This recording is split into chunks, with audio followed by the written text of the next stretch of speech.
A woman who sleeps in the mud, with hands covered in gun oil and sweat, can never be an elegant wife. My mother-in-law, Margaret, slowly took a sip of her Earl Grey tea. Her eyes, cold and calculating behind her designer reading glasses, swept over my dirt-stained camouflage uniform with undisguised disgust. On the glass coffee table in the center of our immaculate, sterile living room, placed perfectly next to a vase of white roses, was a manila envelope. Inside it were divorce papers. Julian, my husband of 4 years, a wealthy, highly sought-after private plastic surgeon, stood with his arms crossed by the floor-to-ceiling window. He was looking out at the manicured lawns of our gated community. He didn't even have the courage to look me in the eye. "Mother is right, Sarah," he muttered, his voice carrying that familiar, arrogant drawl. "I need a wife who can manage a home, a woman who can host charity galas and help me shine at medical board dinners. Not a soldier who is always one deployment away from coming home in a box. Look at you. You have more scars than most men. I've found someone who actually knows how to be a woman." It was a Tuesday afternoon. I had just stepped off a grueling 18-hour C-17 military transport flight from Boardroom Air Base in Afghanistan. My ears were still ringing from the cabin pressure. The smell of jet fuel, fine desert dust, and dried sweat still clung to my skin. I hadn't slept in 2 days. I came home expecting a warm shower, a hot meal, and the embrace of the man I had married. Instead, I walked into an ambush. Margaret placed her teacup down with a delicate clink. "We've already packed your bags, Sarah. They're by the door. Julian's new fiancée, Chloe, is moving in this weekend. She's a former pageant queen, very refined, very soft. She understands Julian's needs in a way you never could. It's best if you just sign the papers quietly and leave. We wouldn't want to make a scene in front of the neighbors." I stood there in the center of that multi-million-dollar house, the house I had helped pay for during the early years of his medical residency. I looked at the expensive leather sofas, the modern art on the walls, and then at the 2 people standing in front of me. Julian finally turned around. His hair was perfectly styled. His suit was custom-tailored. He looked at me not as a wife, but as an inconvenience, a rough, unpolished stone that was ruining the aesthetic of his perfect plastic life. "Don't make this difficult, Sarah," Julian said, his tone softening into a fake, patronizing pity. "You're strong. You're a soldier. You don't need me. Chloe, she needs me to protect her. You understand, don't you?" I didn't cry. I didn't scream. I didn't beg him to explain when this affair had started, or how he could throw away 4 years of marriage in a 5-minute conversation. When you spend your life in military intelligence, you learn to process trauma strategically. You analyze the battlefield, you identify the threats, and you realize when a position is no longer worth defending. I reached into the chest pocket of my combat uniform and pulled out my tactical pen. I walked over to the glass table. I didn't read the terms. I didn't care about the house, the cars, or the bank accounts. I bent down and signed my name. I capped the pen, stood up straight, and looked Julian dead in the eye. For the first time, he flinched. "You're right, Julian," I said, my voice completely flat, devoid of any warmth. "I am a soldier, and soldiers know exactly when to cut dead weight." I turned on my heel, grabbed my olive drab duffel bag by the door, and walked out into the crisp afternoon air. Julian thought he had just discarded a heavy, masculine burden to pursue his glamorous, high society dream. He had no idea that 4 years later, that masculine burden would be the only person on Earth holding the keys to his entire family's survival. Rebuilding your life after being discarded is not a cinematic montage. It is quiet, grueling, and deeply lonely. I didn't go back to a hometown. I went back to base. I buried myself in the only thing that had never betrayed me, my duty. While Julian was busy posting perfectly filtered engagement photos with his new, delicate wife on yachts in Monaco, I was analyzing satellite imagery of insurgent compounds in total darkness. While Margaret was boasting at her country club about her new daughter-in-law's flawless skin and elegant manners, I was earning my promotion to major, leading a specialized procurement and logistics task force at the Pentagon. I heard the rumors, of course. Toxic people have a way of making sure their happiness is broadcasted directly to you. Mutual acquaintances would text me out of pity. "Sarah, did you see Julian's wedding? It was lavish." "Sarah, Chloe just bought a new Bentley. Julian's clinic must be doing amazing." I never replied. I just deleted the messages and went back to work. I lived in a Spartan one-bedroom apartment in Arlington. It had a bed, a coffee maker, and a stack of classified files on the dining table.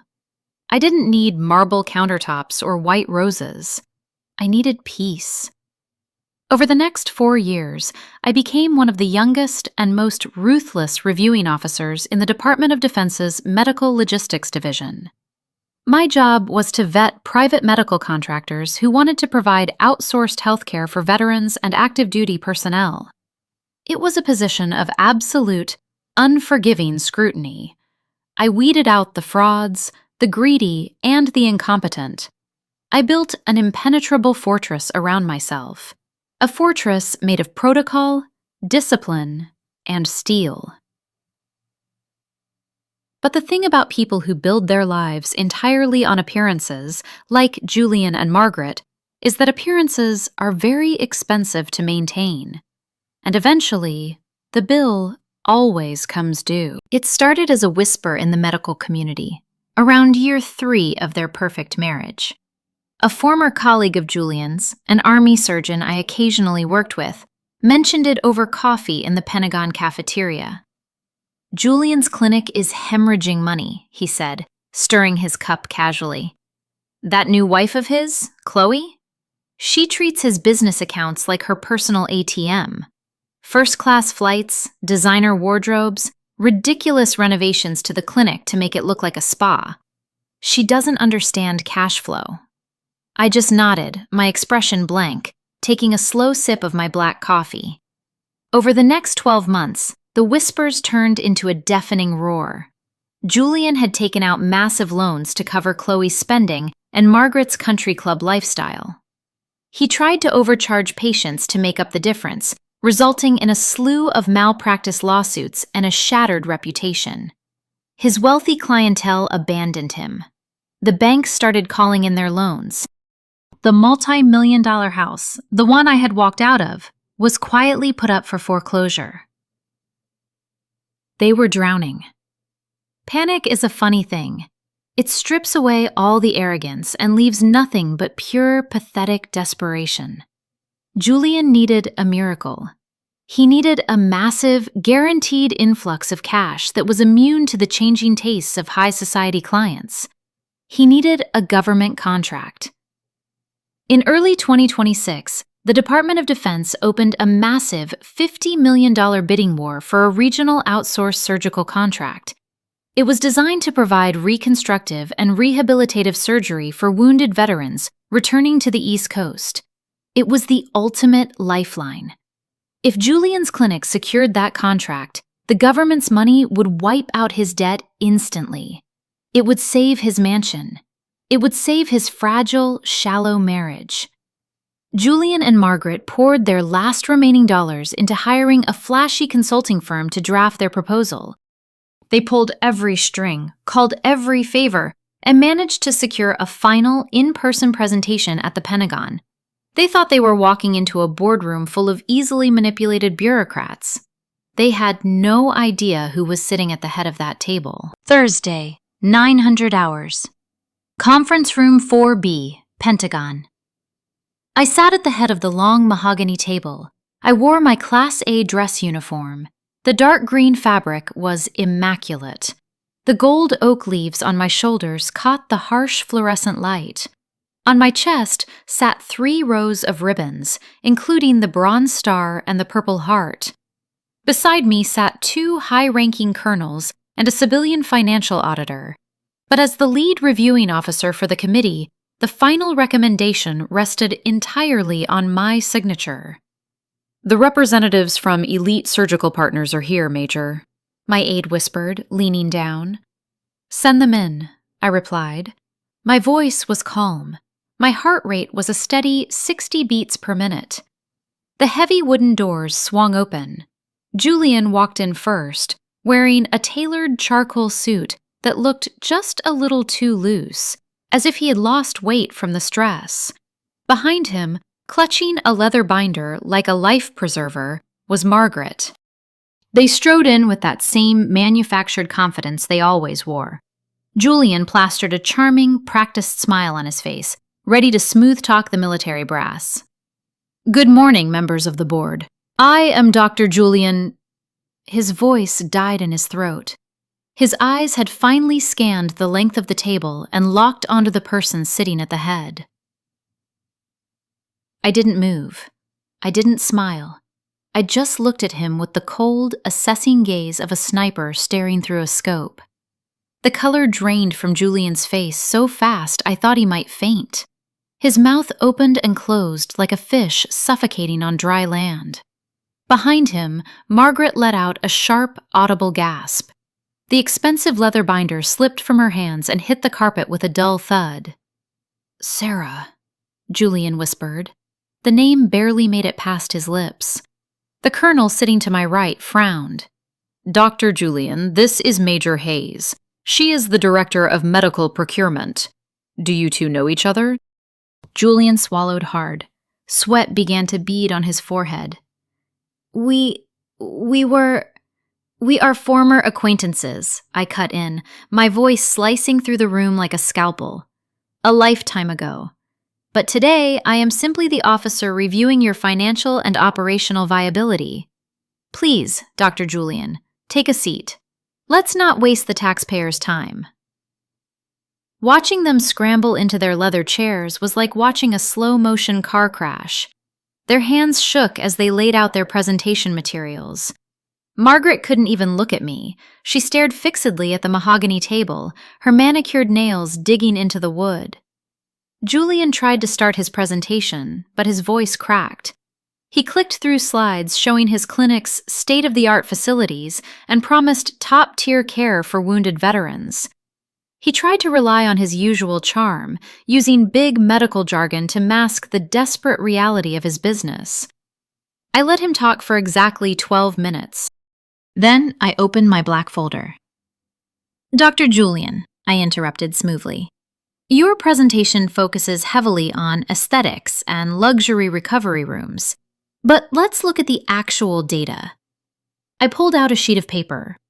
According to our forensic audit of your submitted financials, Elite Surgical Partners currently holds $8.5 million in toxic debt. Your debt-to-income ratio is in the red. You are facing 3 pending malpractice lawsuits related to negligence. Furthermore, your clinic's primary focus has been elective cosmetic procedures, Botox, liposuction, and facelifts for high-net-worth civilians. I leaned forward, clasping my hands on the table. You are bidding on a contract to reconstruct the shattered limbs and burned faces of combat veterans. Men and women who have slept in the mud. Men and women with scars. Tell me, doctor, what makes you think a clinic that caters to vanity is equipped to handle the trauma of war? Julian looked like he had been struck by lightning. Sarah. Major Hayes, I assure you, we are expanding our trauma capabilities. If we secure this funding, we can— The Department of Defense is not a charity, doctor, I stated coldly. We do not use taxpayer dollars to bail out failing businesses. And we certainly do not entrust the lives of our wounded warriors to a man who views scars as an ugly inconvenience. Margaret couldn't take it anymore. The narcissist in her overrode her sense of survival. She slammed her hand on the table, tears of desperate anger welling in her eyes. "Sarah, please!" she cried out, abandoning all professionalism. "You know Julian. You know his heart. We are family. You can't do this to us. If we don't get this contract, we lose the house. We lose everything. Chloe is threatening to leave him. Please, Sarah, you have to help us. I'm begging you as a mother." The room fell dead silent. The colonels next to me looked at Margaret with absolute disgust. Julian buried his face in his hands. The illusion of the great, untouchable surgeon was completely shattered. He was just a terrified, bankrupt boy crying to his mother. I looked at Margaret. I thought back to that afternoon 4 years ago. I thought about the tea she drank, the roses on the table, and the cruel, mocking tone in her voice when she told me I was too rough, too dirty, too masculine to be in her family. I slowly closed the black folder. "Mrs. Margaret," I said softly, but the acoustics of the room carried every syllable perfectly. "4 years ago, you told me that a woman who wears a uniform and sleeps in the mud could never understand the elegance of your world." I picked up my pen, the same tactical pen I used to sign my divorce papers. "You were right. I don't understand your world. I don't understand a world built on lies, debt, and betrayal." I stamped the word "rejected" in bold red ink across the front page of their $50 million proposal.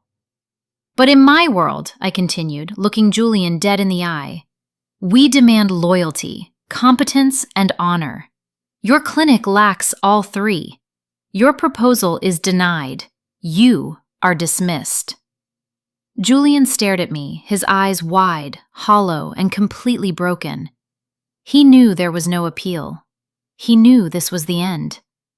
Margaret burst into loud, ugly sobs. Julian had to physically grab her by the arm and pull her out of her chair. They stumbled out of the boardroom, a pathetic, weeping mess. The heavy mahogany doors clicked shut behind them, sealing their fate forever. I didn't celebrate after they left. I didn't go out for drinks. I didn't call my friends to brag about how I destroyed my ex-husband and his wicked mother. I simply packed up my files, walked to my car, and drove home to my quiet, peaceful apartment in Arlington. A month later, I read a small blurb in a Washington business journal. Elite Surgical Partners had filed for Chapter 11 bankruptcy. Julian's medical license was under review due to the mounting lawsuits.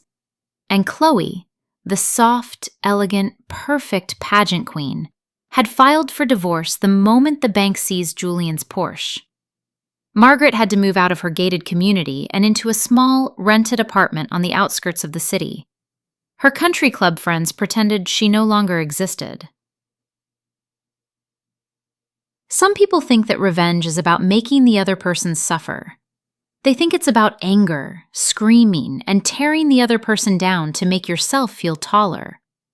But true revenge, the kind of karma that actually heals you, is completely silent. It is the absolute, unshakable realization that you are untouchable. Julian and Margaret tried to bury me. They looked at my discipline, my sacrifice, and my strength, and they called it ugly. They thought they were discarding a piece of trash. They didn't realize they were planting a seed. If you are listening to this and you have ever been made to feel like you are not enough, if a partner, a parent, or an in-law has ever looked down on your hustle, mocked your ambition, or told you that you are too hard to love, listen to me very carefully. Do not shrink yourself to fit into their shallow, fragile little worlds. Do not apologize for your scars. Do not beg for a seat at a table where you are not respected. Build your own table. Let them laugh. Let them mock you. Let them walk away. Because one day, the storm will come for them. And when their paper castles inevitably wash away in the rain, they will come looking for a fortress. And you will be standing behind walls of steel, holding the keys, and looking down at them in perfect, beautiful silence. I am Major Sarah Hayes, and I have never been more proud of the mud on my boots.